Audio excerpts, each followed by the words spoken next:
Muy bien, primera de Timoteo, capítulo 4, verso 1.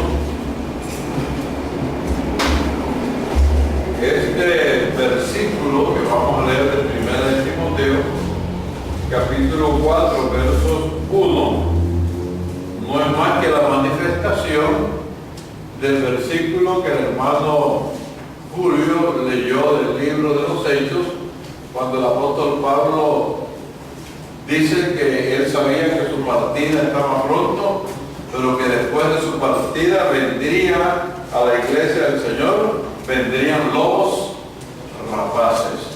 Entonces preste mucha atención a 1 de Timoteo 4:1, que prácticamente, si usted lo abre, es el mismo versículo en la manifestación. Pablo vio la visión, y aquí Pablo, de todas maneras, aquí en 1 de Timoteo, ya miró que también esa visión era perfecta y de Dios. 1 de Timoteo, capítulo 4, verso 1. Dice: pero el Espíritu dice claramente que en los postreros tiempos algunos apostatarán de la fe, escuchando a espíritus engañadores y a doctrina de demonios. O sea, básicamente con este verso cerramos la reflexión del fanatismo religioso con los hechos que el hermano Julio nos comunicó de lo que sucedió en la Guyana y lo que sucedió en Waco, Texas, con el señor David Koresh en ese momento. Todo fue resultado de que de doctrina de demonios y de espíritus engañadores que vinieron y poseyeron a esos dos líderes religiosos. La otra escritura la tenemos en segunda de Juan. Sigue avanzando antes de llegar a Judas y Apocalipsis. Tenemos la segunda carta del apóstol Juan, que escribió 3, primera, segunda y tercera. Estamos en la segunda, en el verso 7. Esta carta es muy cortita, pero una carta muy profunda, muy rica y muy sabia. 7 de segunda de Juan dice: porque muchos engañadores, tenemos el mismo verso, han salido por el mundo, que no confiesan que Jesucristo ha venido en carne. Quien esto hace es el engañador y el anticristo. Mirad por vosotros mismos, para que no perdáis el fruto de vuestro trabajo, sino que recibáis galardón completo. Que el Señor añada bendición a su palabra. Pueden sentarse, hermanos. Entonces, cuando estaba allí sentado oyendo la reflexión del hermano Julio sobre el fanatismo religioso, realmente me gocé bastante, porque nosotros como hijos de Dios tenemos que tener nuestro entendimiento claro y nuestra vista espiritual completamente abierta para entender todas las cosas que en el tiempo del fin van a venir sucediendo como un cumplimiento a todas las profecías que están en las Escrituras. Este fanatismo religioso, ¿verdad? Este ungimiento falso en algunos líderes que no solamente se perdieron, sino que también perdieron a sus congregaciones, solamente eran cumplimientos bíblicos que tenían que darse especialmente, como dice el Pablo, en los postreros días, en los últimos días. De tal manera que tenemos que tener día tras día con mucho más y más cuidado. La palabra fulgor, no sé cuántos conocen la palabra fulgor, voy a escribirla.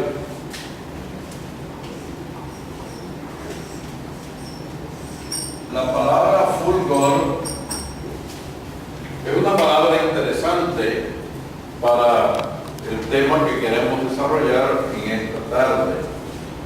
Y si algunos no se acuerdan del significado de esta palabra, voy a escribirlo inmediatamente. Fulgor es igual a es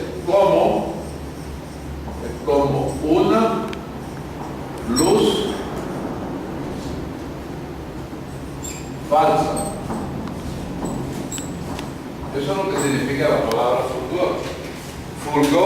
como una luz falsa. Por ejemplo, los que viajamos constantemente en nuestros vehículos o los que van de pasajeros, cuando el carro o el vehículo está avanzando, especialmente durante el día, y miramos hacia el horizonte, hacia el final de la carretera, no sé si ustedes notan lo que sucede al final de la carretera. Aquí está la carretera, estamos viajando, aquí va el carro, y aquí notamos esas cositas, hasta donde la vista de nosotros llega, notamos cositas así. Todos lo han visto, ¿verdad? Entonces es como un resplandor que se ve allí al final de la carretera mientras el carro va avanzando. O sea que ese fulgor o ese resplandor no es más que un reflejo de la luz. Un reflejo de la luz que está cayendo sobre esa parte de la carretera en ese momento. A este resplandor o a este reflejo, cuando el carro llega aquí ya no encuentra nada. Nosotros ya miramos, pero cuando el carro llegó aquí no encontró. Pero si seguimos mirando, acá se produce lo mismo. Entonces, este resplandor o este reflejo que está aquí en este lugar, lo llamamos, y es el nombre completo para él, lo llamamos espejismo. Cuando una persona se pierde, especialmente en los desiertos, empieza a tener hambre, empieza a tener sed, y él trata de llegar y encontrar una ciudad, una caravana de beduinos que lo reciban. Pero en esa hambre y ese cansancio que se va apoderando de la persona, y también un temor porque está perdido en el desierto, lo cual debe ser horrible. Estar perdido en el desierto debe ser una cosa horrible, sabiendo que en cualquier momento vienen tormentas de arena que pueden ahogar a uno y queda uno sepultado en la arena. Entonces cuando la persona va, y lo hemos visto hasta en películas, creo que ustedes han podido ver eso, la persona mira un río, un riachuelo bien bonito, y hasta mira mujeres allí danzando y bailando, y él corre desesperado, pero cuando llega y se tira, tampoco encuentra nada. O sea que a ese hombre le ha pasado lo mismo que nos pasa aquí con nosotros, con la vista, cuando miramos hacia allí. A eso se le llama espejismo. Fíjense, a este espejismo, cuando uno llega al lugar donde creyó que había algo, realmente ahí no encuentra nada. Ahora, ¿qué fue lo que sucedió? Esto no fue más que el reflejo, esto no era más que el reflejo de la luz verdadera que estaba cayendo ahí.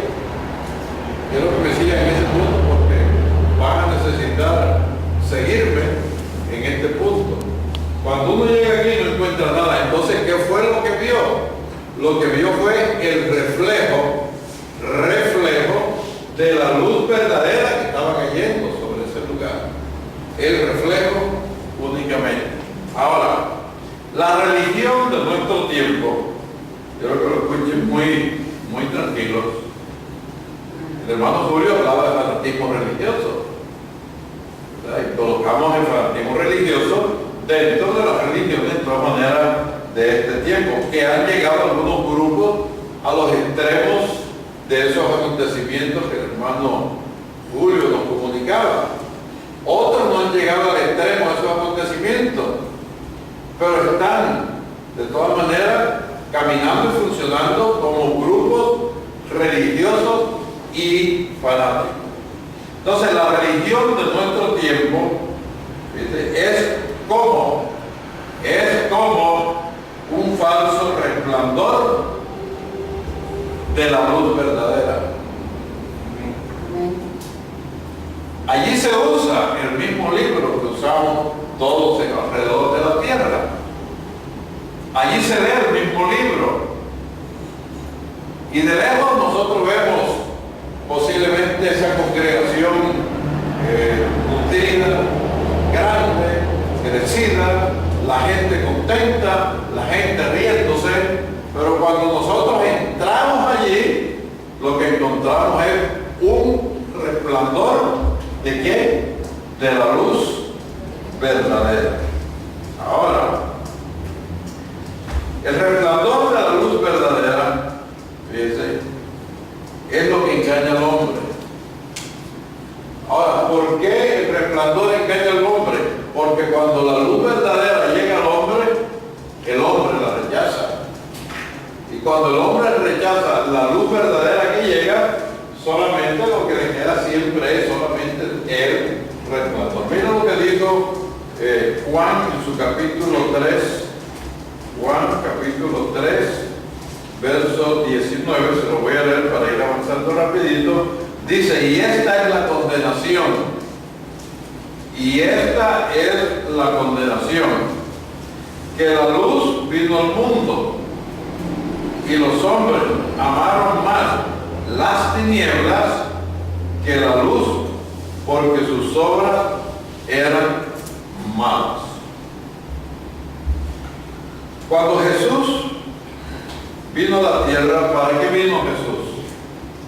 Jesús vino a la tierra para probar que Él era la luz verdadera. No fue para eso que vino Jesús.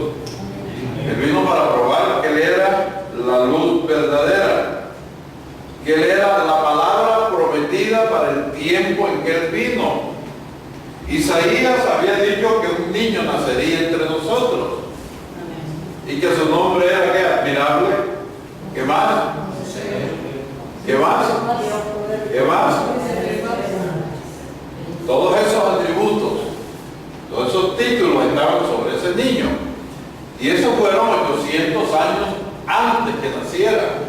Entonces, cuando esa profecía se cumplió, dice, entonces Jesús vino a la tierra para manifestar que Él era el cumplimiento de la palabra en ese día.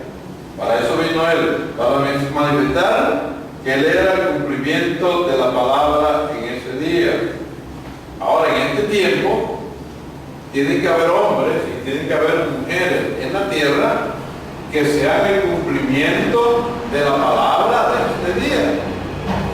¿Cómo yo sé, o cómo usted sabe que usted está haciendo el cumplimiento de la palabra en este día?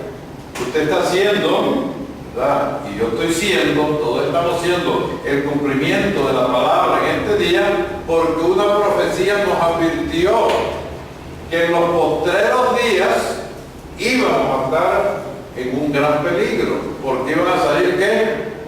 Iban a salir imitadores de la palabra, iban a salir burladores, iban a salir personas que iban a querer hacer mercadería con nosotros. Entonces, cuando nosotros estamos viendo el mover religioso, tenemos que ver si eso está sucediendo. Si eso lo vemos que está sucediendo, nosotros debemos huir de eso. Ahora, ¿qué está indicando usted y yo cuando huimos? Estamos indicando que somos el cumplimiento de la palabra. ¿Para cuándo? Para este día, porque podemos ver el peligro y huir de él. Entonces, Jesús era la palabra hablada para su tiempo. Y la Biblia dice que en el tiempo del fin, nosotros tenemos que ser como Jesús. Si Jesús era la palabra hablada para su tiempo, usted tiene que empezar a creer esto, que usted también puede ser la palabra hablada para este tiempo. Ahora, ¿cómo es la palabra hablada? La palabra hablada no puede funcionar si no hay fe dentro de su corazón. Ahora, ¿cuál es la fe que tiene que haber en su corazón? La fe que tiene que haber en nuestros corazones es que lo que hablemos va a suceder tal como lo estamos hablando. Y para eso necesitamos que descansar completamente en la fe. Usted dirá, hermano, yo hablo a veces y no sucede. No importa, siga hablando. Es que a veces yo expreso algo y no se realiza, no se materializa. No importa, siga hablando, porque la palabra se va a ir perfeccionando poco a poco. Y para que ella se perfeccione necesita que la potencia de su fe pueda ir creciendo dentro de cada uno de nosotros. Ejemplos tenemos en la Escritura. ¿Tenía Jesús la palabra hablada? Claro. Él era la palabra hablada. Y antes de Jesús estuvo la palabra hablada en cuerpos humanos. Claro que sí. ¿Qué dijo Elías? Elías dijo, por mi palabra. ¿Se acuerdan, hermanos? Por mi palabra no habrá lluvia ni rocío durante 3 años y medio. ¿Y se cumplió o no se cumplió? Se cumplió. ¿Por qué? Porque había suficiente fe profética en ese hombre para entender que lo que él decía, Dios lo iba a ¿qué? A vindicar, lo iba a apoyar.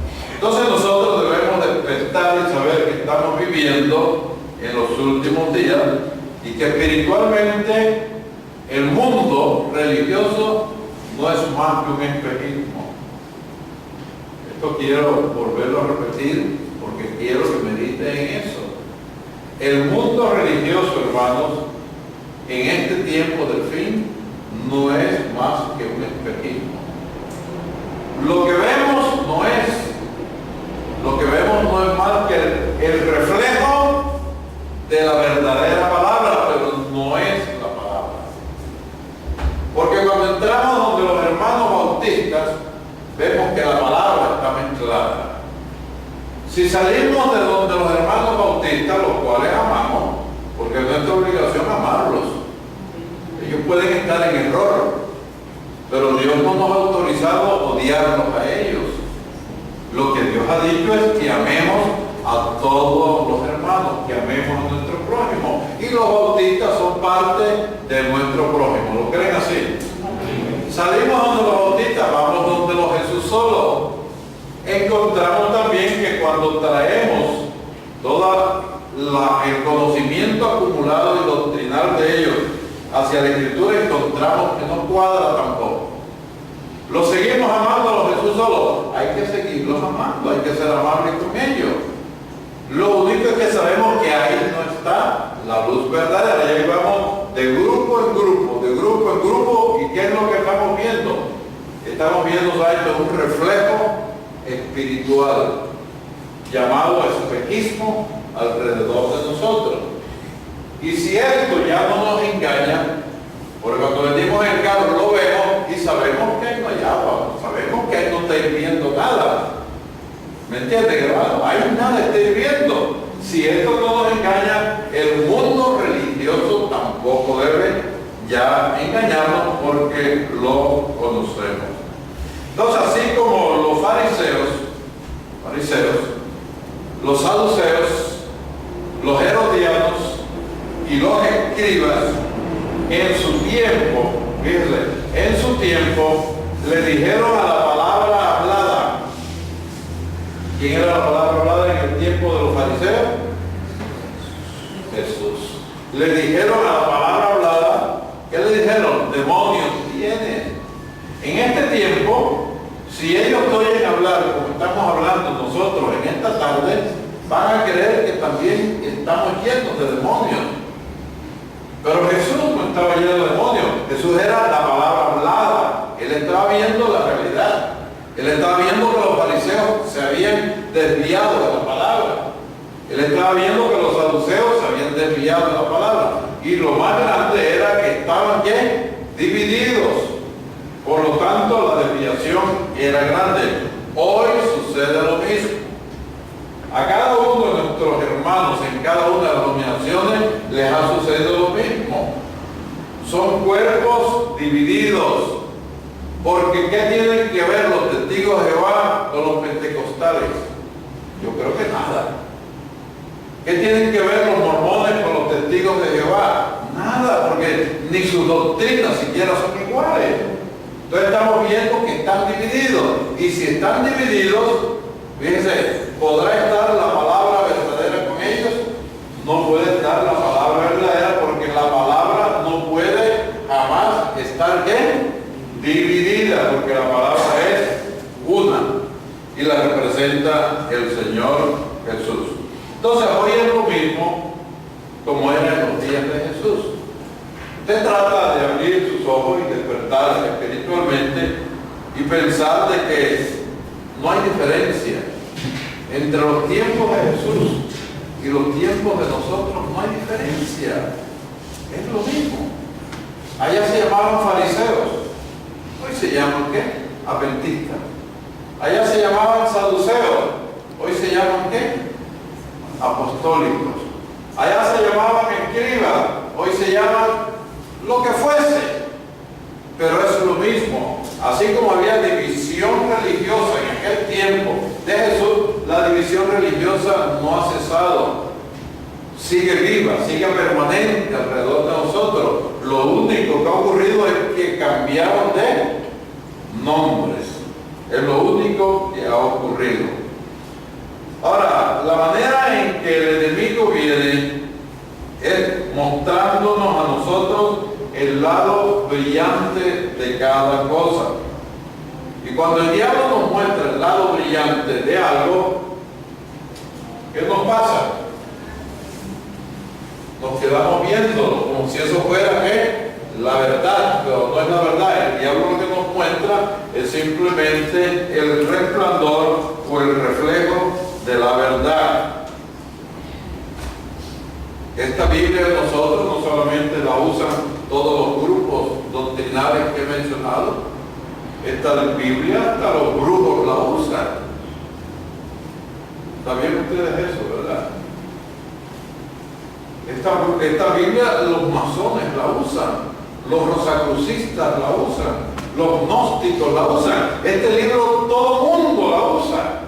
Pero ¿qué es lo que sacan de esta palabra? Lo único que sacan de esta palabra es el resplandor. Pero no es la verdadera luz. La verdadera luz está reservada para los hijos verdaderos del Señor. Entonces, ese lado brillante que nos muestra el enemigo, vamos a ver, vamos donde los hermanos bautistas, por decir algo, y empiezan a adoctrinarnos y a mostrarnos el lado brillante. Pero si ese lado brillante de ellos no concuerda con la palabra, entonces es un reflejo.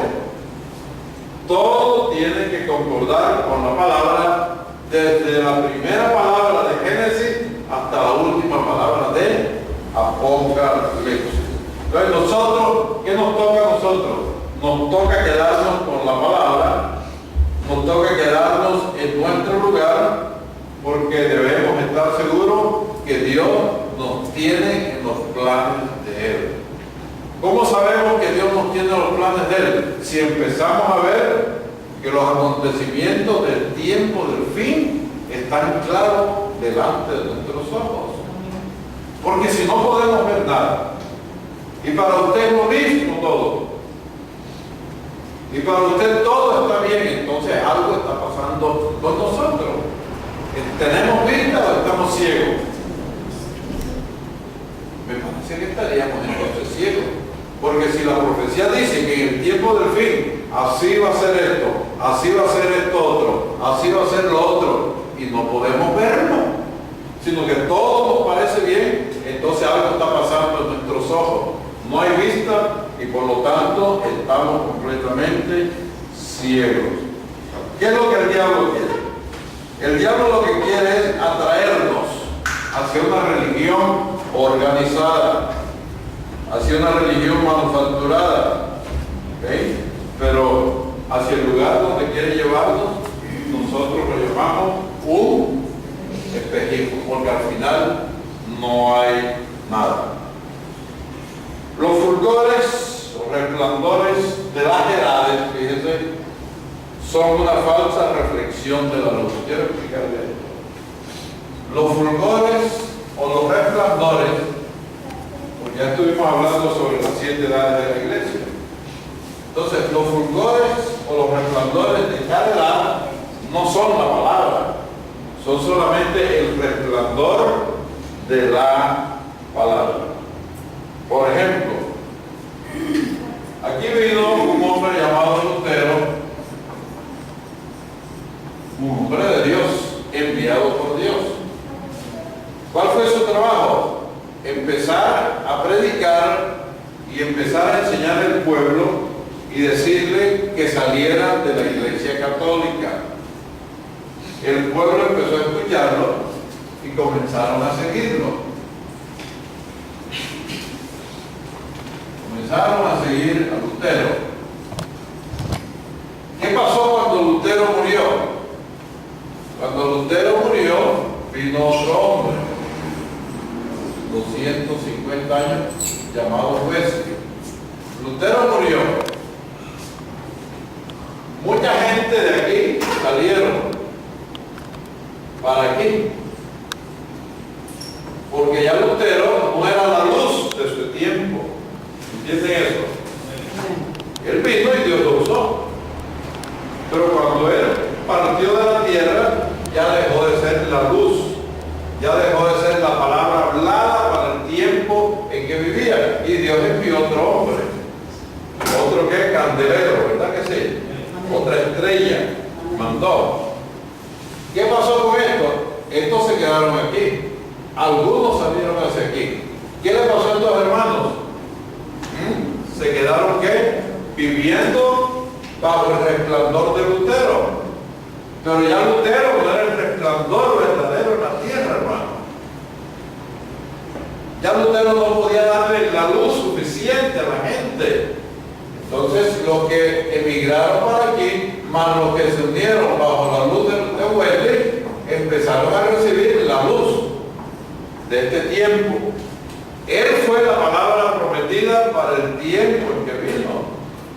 Pero una vez que él se fue, Dios envió otro hombre, y este hombre comenzó a ser entonces la palabra prometida para este tiempo. Voy a poner fecha. Él fue la palabra prometida para el año 1500. Claro. Pero este fue la palabra prometida para el año 1750. ¿Qué le pasó a los hermanos luteranos que se quedaron aquí? ¿Se quedaron bajo la verdadera palabra o se quedaron bajo un espejismo o un resplandor? Se quedaron bajo un resplandor. Ahora venimos aquí a Wesley. Todos estos vinieron a 1750, este fue el hombre que Dios envió, la palabra prometida para este tiempo. Los que vinieron de aquí hacia aquí, más los que se agregaron, formaron ¿qué? Formaron las congregaciones que estaban ¿qué? Bajo la verdadera palabra. Vamos al año 1909. ¿Qué sucedió? Viene el avivamiento pentecostal. Avivamiento pentecostal. Muchos de aquí comenzaron a venirse para aquí. ¿Y por qué para aquí? Porque esta era la palabra prometida para 1909. Más los que empezaron a reunirse aquí estaban recibiendo entonces ¿qué? La verdadera luz de la palabra para ese tiempo. Y los que se quedaron en la iglesia metodista o wesleyana, ¿de qué estaban viviendo? Estaban viviendo de un resplandor religioso. Ahora lo voy a llevar aquí. Venimos al año de 1909. Después viene en el año de 1933 en adelante, Dios envió otro hombre. Envió un hombre apellido Branham. El mensaje que este hombre trae hace que muchos de estos se vengan para acá. Y los pentecostales que se quedan aquí se quedan viviendo bajo el resplandor de esta edad. Pero hay otros que avanzan hacia aquí. Más los que se unen a este movimiento. Pero cuando este hombre muere en el año de 1965, muy importante esto, ¿qué pasa con estos? Se quedan aquí, viendo a este hombre, viendo su enseñanza nada más, y no saben de que a partir de 1965, cuando él es quitado de la escena, el Espíritu Santo vuelve a regresar con la gente. Ya no necesita hombres sobre la tierra que guíen a la congregación hacia la verdad, porque el Espíritu Santo tiene que hacer lo mismo que hizo al principio cuando el Espíritu Santo se derramó el día de Pentecostés. Allí fue Alfa y aquí fue Omega. Jesucristo, el mismo de ayer, de hoy, mire, y por siempre.